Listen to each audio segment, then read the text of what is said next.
Господин Ковачев, какво решение очаквате от днешното заседание на Светия Синод?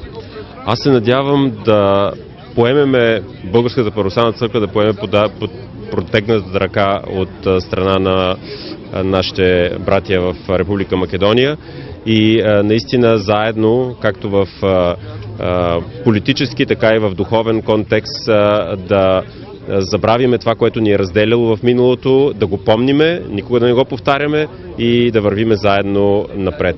Това трябва да се намери тази формула и аз се надявам на мъдрост, на достатъчно познание от нашата както близка, така и по-далечна история и в памет на нашите предци да си сътрудничаме с братите останали по различни несправедливи договори, политически причини от другата страна на границата, по пътя на европейската интеграция да преодолеем разделението.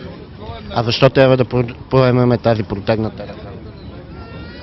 Когато нашите братя ни протягат ръка за помощ, мисля, че е съвсем нормално, особено познавайки нашата история, това да го направиме и аз наистина много се надявам на този жест от наша страна.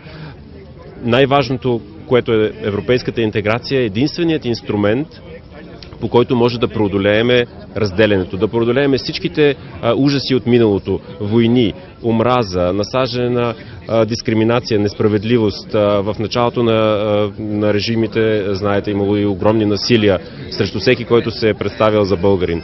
Така че всяка стъпка в посока преодоляване на разделението трябва да бъде направена и в момента имаме наистина една прекрасна ситуация, създадена както геополитическа, така и политическа, така и Република България е активен на част от Европейския съюз, пред председателството, което е Западните Балкани.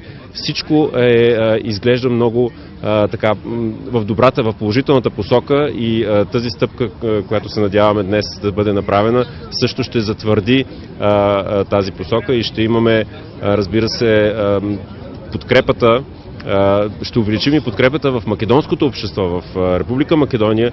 Много важно ние да работим и с младите хора на Република Македония, младите поколения, да не бъдат заразени от това, което беше в миналото налаганото от Титово-комунистическата диктатура.